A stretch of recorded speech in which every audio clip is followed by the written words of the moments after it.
জীবন আছে মানে ঘাত প্রতিঘাত আসবেই। কখনো ভালো সময়ের মধ্য দিয়ে যাওয়া, আবার কখনো খারাপ সময়। সময় যেমনই হোক, সেই সময়ও দীর্ঘস্থায়ী হয় না। কারণ পরিবর্তনই জীবন।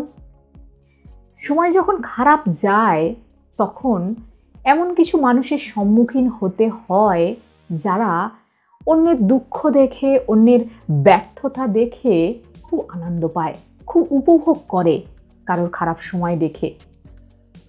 আজকের ভিডিওটির বিষয়, অন্যের দুঃখ যখন বিনোদনের উপায়, এই অবস্থায় কি করা যায়। নমস্কার, আমি শ্রুতি। সকল উন্নতিশীল এবং সচেতন মানুষকে রেডি ফর স্টেডি চ্যানেলে স্বাগত।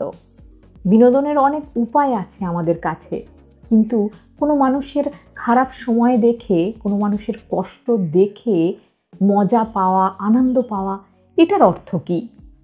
একজন মানুষ তার মনের কথা কাউকে বলছে, আর বলতে বলতে তার চোখ দিয়ে জল বেরিয়ে গেছে। এমনটা দেখে সামনের জন খুব মজা পেল।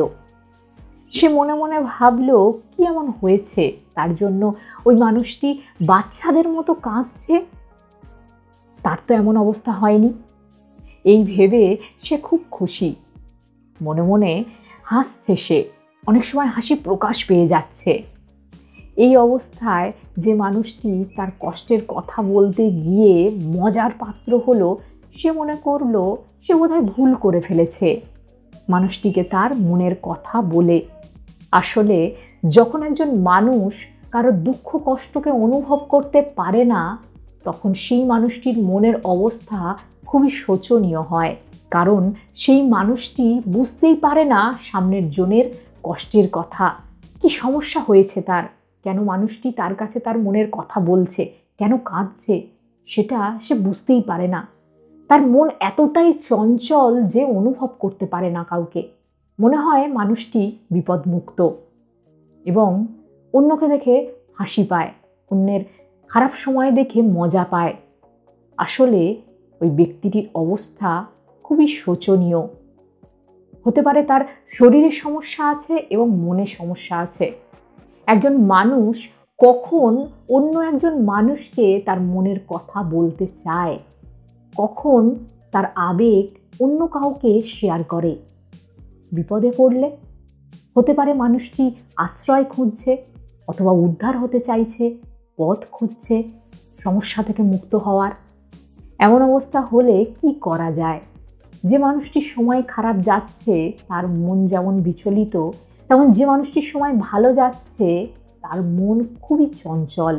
যে মানুষটি অনুভব করতে পারে না মানুষকে, কারো দুঃখ কষ্টে তার মন কাঁদে না। এমন দুটি মানুষকে মন শান্ত করতে, মানুষ দুটিকে তার শ্বাস প্রশ্বাসের উপর মনোনিবেশ করতে হবে। ব্রিদিং এক্সারসাইজ করার মাধ্যমে বা প্রাণায়াম করার মাধ্যমে মন শান্ত হবে। মন বর্তমান মুহূর্তে বা প্রেজেন্ট মোমেন্টে আসবে। কারণ আমরা অতীতের কথা ভেবে দুশ্চিন্তা করি, দুঃখ করি, আর তখন ভবিষ্যতের স্বপ্ন দেখে, কিছু কল্পনা করে কিছুক্ষণের জন্য আমরা আনন্দ পাই, আবার অতীতে আমরা ফিরে যাই। চঞ্চল মন অতীত আর ভবিষ্যৎ নিয়েই চিন্তা করে। যখনই আমরা বর্তমান মুহূর্তে আসি, তখন মন শান্ত হয়।